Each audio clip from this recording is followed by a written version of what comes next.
성부와 성자와 성령의 이름으로 말씀드립니다. 아멘. 여러분 한 주일 동안 잘 지내셨습니까? 네. 주일만 되면 잠이 잘 안 오는 것 같아요.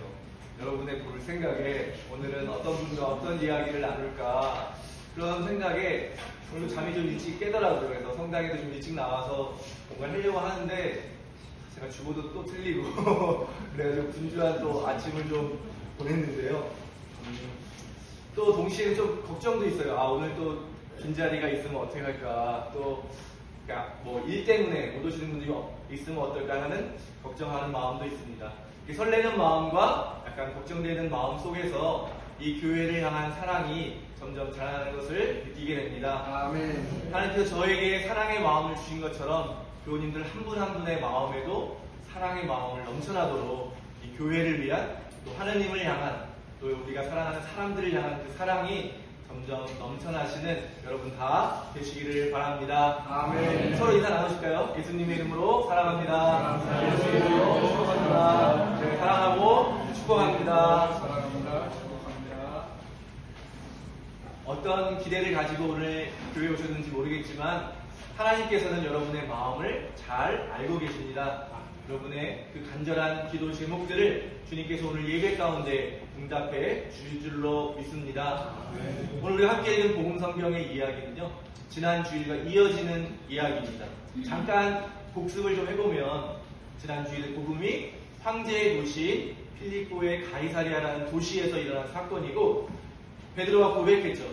주님은 살아계신 하나님의 아들이시고 또 온 세상을 구원하실 그리스도이십니다. 그런데 그 고백은 어떻게 보면 좀 부족한 고백이었지만 그 고백을 완전한 고백으로 예수님께서 바꿔주시고, 또 그 고백을 통해서 온 세상을 구원해 나갈 사랑의 공동체, 교회를 세우셨다.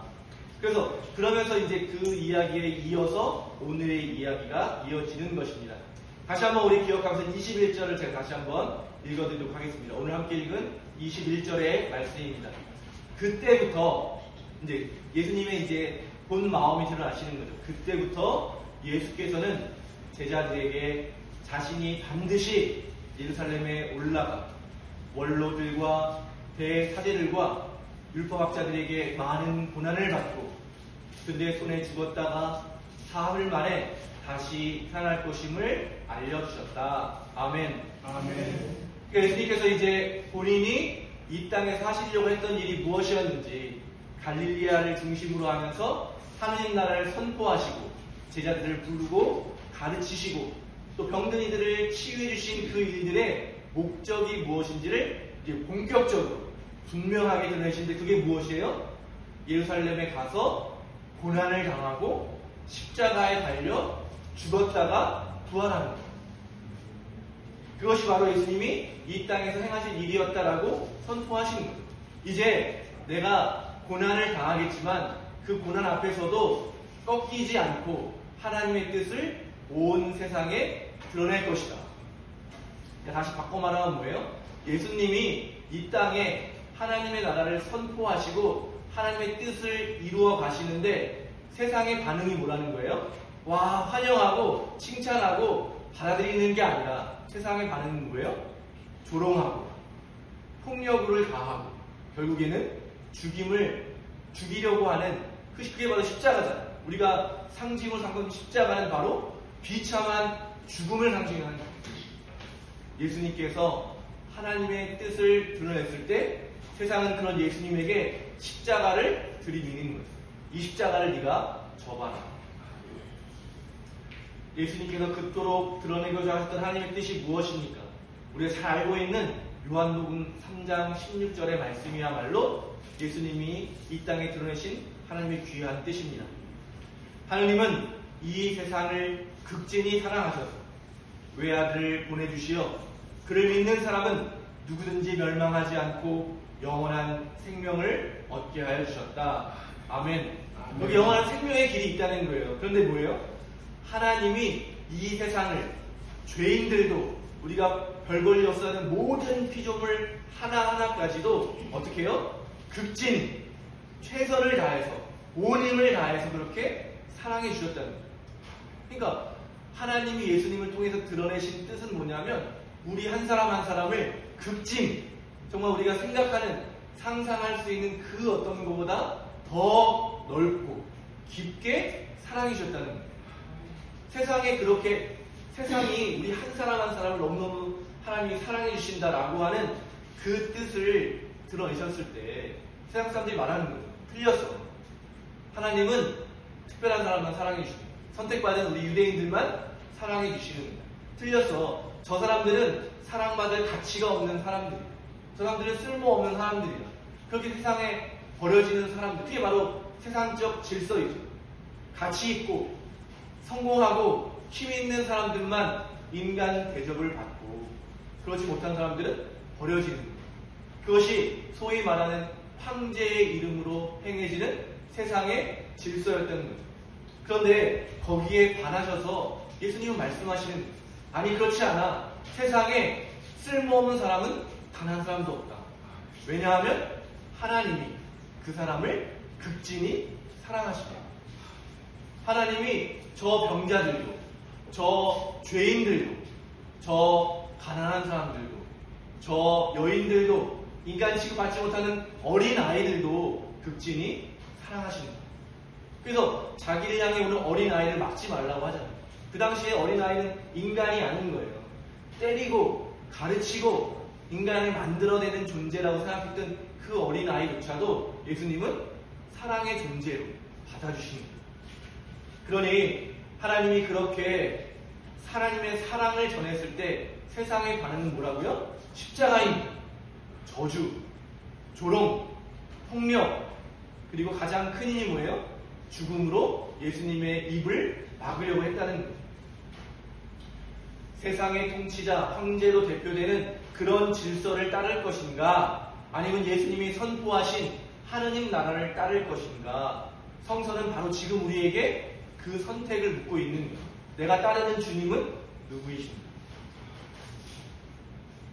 오늘도 예수님처럼 우리가 하나님의 사랑을 전하고 하나님의 뜻을 드러낼 때 세상은 우리를 환영하지 않습니다. 우리에게 십자가를 지라고 하죠. 우리를 핍박하고 조롱하고 배척하고 네가 믿는 예수가 어떤 예수냐면서 그렇게 반대하는 그것이 바로 세상의 반응인 것입니다. 참으로 어려운 길이고 또 예수님도 그렇게 그 십자가를 지셨다는 것을 생각할 때면 예수님을 믿는다고 하는 것은 한편으로는 굉장히 두렵고 떨리는 일입니다. 나도 예수님처럼 그렇게 조롱을 당하면서도 끝까지 하나님의 사랑을 포기하지 않을 수 있을까? 나에게 주어지는 그 십자가를 외면하지 않고 내가 그 십자가를 지고 주님을 따를 수 있을까? 예수님께서는 어떻게 하셨습니까? 그 십자가를 내어주는 세상을 향해서 그 십자가를 피하지 않으시고 달게 십자가를 지셨던 거예요. 미움과 폭력으로 대하는 이들에게 하나님의 사랑으로 대해주셨습니다. 정말 놀라운 일이지만 자신을 못 박는 그 사람들을 위해서 기도해 주셨습니다. 하나님 저들을 용서해 주십시오. 자기에게 미움으로 대하는 사람들을 사랑으로 대해 주신 것입니다. 마지막 죽음의 순간까지도 자신을 기억해달라고 하는 한 잃어버린 영혼의 간절한 기도를 들어주셨죠. 오늘 내가 너와 함께 낙원에 있을 것이다 라고 하면서 죽음의 순간까지 버려지고 비참하게 사람들이 자기를 향해 조롱할 때에도 그 한 사람의 영혼을 구원하시는 일을 하신 분이 바로 예수님입니다. 하나님의 사랑이 얼마나 놀라운지 십자가를 통해서 끝끝내 보여주신 것입니다. 자신을 향한 조롱과 폭력, 죽음에 대항해서 하나님의 사랑이 얼마나 위대하고 놀라운지를 계속해서 보여주셨던 것입니다. 그래서 예수님은 세상을 향해서 하나님의 뜻을 선포했고 그런 예수님에게 세상은 십자가와 죽음으로 마주했다면 다시 한번 예수님이 그 십자가 앞에 다시 한번 반응하신 일이 무엇이냐면 우리가 잘 알고 있는 부활의 영광인 것입니다. 세상은 틀렸다고 예수님을 죽였지만 그런 예수님을 다시 죽음에서 일으켜내시는 것, 죽음에서 건져내셔서 생명으로 옮기시는 일이 바로 부활 사건인 것입니다. 죽음이라고 하는 권세를 꺾으시고 세상을 향해서 하나님의 사랑이 얼마나 위대한지를 보여준 사건, 그것이 바로 부활의 영광인 것입니다. 그래서 오늘 베드로는 바로 예수님을 가로막는 거죠. 왜냐하면 조롱당하고 죽임당하면 안 된다고 그렇게 가로막지만 베드로의 시선은 부활에까지 이르지 못한 거죠. 이 당시 베드로는 부활이 무엇인지 알지도 못하고 경험하지 못했기 때문에 그저 죽음에만 머물러 있었기 때문에 반대한 것입니다. 그러나 예수님은 하나님 안에서 죽음을 넘어서는 그 사랑의 힘, 부활에까지 그 시선이 다 있었기 때문에 그 어려운 십자가의 길을 마침내 가실 수 있었던 것입니다. 오늘 우리 예배 가운데 우리의 시선이 하나님의 도우심으로 죽음을 넘어 부활에까지 이르게 되기를 간절히 바랍니다. 아멘. 모든 것을 이겨내는 그 부활의 능력을 우리의 소망으로 삼게 되는 은총의 예배 시간이 되시기를 바랍니다. 아멘. 그래서 사도 바울로는 부활하신 예수님을 만나서 그 부활하신 예수님에게 붙들려서 험난한 그 여정을 살아가지만 놀라운 사랑의 고백을 로마서 8장 36절부터 39절에서 그렇게 고백하는 것입니다. 우리의 처지는 정말 내가 하나님의 나라를 전하기 위해서 교회를 세우기 위해서 살아가는 그 처지는 종일토록 당신을 위하여 죽어갑니다. 도살당할 양처럼 천대 맞습니다라는 성서의 말씀 그대로입니다. 그러나 우리는 우리를 사랑하시는 그분의 도움으로 이 모든 시련을 이겨내고도 남습니다. 나는 확신합니다. 죽음도 생명도 천사들도 권세의 천신들도 현재의 것도 미래의 것도 능력의 천신들도 높음도 깊음도 그 밖에 어떤 피조물도 우리 주 그리스도 예수를 통하여 나타날 하나님의 사랑에서 우리를 떼어놓을 수 없습니다. 아멘. 그는 고난을 당했지만 그는 핍박을 당하고 돌에 맞고 매질을 당하고 추방을 당하였지만 그 안에 있는 하나님의 사랑을 붙들면서 끝까지 하나님의 뜻을 이 땅에서 실천했던 것입니다. 우리가 세상을 향해서 하나님의 뜻을 온 세상에 선포할 때 우리도 마찬가지로 어려움을 당하겠지만 예수님처럼 사도 바울로처럼 그렇게 우리에게 주어지는 십자가를 지고 가는 그런 주님의 제자가 되기를 바랍니다. 아멘. 그 모든 것을 이겨내는 하나님의 사랑을 신뢰하는 하나님의 사랑의 사람이 다 되시기를 바랍니다. 그 길에 끝에 우리가 마주하게 될 영원한 생명을 다 누리시는 여러분이 되시기를 간절히 바랍니다. 아멘. 오늘 예수님께서는 이 모든 것들을 다 알고 계셨기 때문에 제자들에게 요청하시는 거죠. 나를 따르려는 사람은 누구든지 자기를 버리고 제 십자가를 지고 따라야 한다. 제 목숨을 살리려고 하는 사람은 잃을 것이며 나를 위하여 제 목숨을 잃는 사람은 얻을 것이다. 아멘. 그러니까 이제 우리는 이 말씀 앞에 이제 그 하나님의 예수님을 통해서는 하나님의 사랑을 의지하면서 우리도 함께 이렇게 고백할 수 있는 것입니다. 내가 죽는 것이 참으로 사는 것입니다. 나를 버리고 나를 부인하는 것이야말로 참된 나를 찾는 일입니다. 세상에 하나님을 드러내기 위해서 내가 져야 하는 그 십자가야말로 하나님의 사랑을 드러내는 일입니다. 하나님의 사랑을 경험하는 길입니다. 제가 요즘 부천교회 교우님들분과 많은 이야기를 나누면서 과거에 있었던 일들을 많이 듣게 되는데요. 그리스도의 몸인 이 부천교회를 위해서 여러분 한 분 한 분이 겪으셨던 많은 어려움과 그 고통들을 제가 알게 되었습니다. 지금 이 자리에 지켜주시면서 끝까지 예수님을 포기하지 않으시고 그 신앙의 길을 포기하지 않으시고 십자가를 묵묵히 지시고 이 자리까지 오신 여러분을 정말 마음 진심을 담아서 존경합니다. 이 자리에 지켜주신 여러분을 다시 한번 사랑하고 축복한다고 고백드립니다. 아멘. 여러분 많은 어려움 속에서도 예수님을 선택하시고 여러분에게 주어진 그 십자가를 거절하지 않으시고 이 자리까지 와주신 여러분 다시 한번 깊이 감사를 드립니다. 우리는 오늘 말씀을 통해서 우리가 누리는 이 고통의 자리가 우리의 궁극적인 자리가 아니라 목적지가 아니라는 사실을 알게 되었습니다. 예수님께서 우리를 위해 마련해주신 자리가 어디입니까? 바로 영원한 생명의 자리인 것입니다.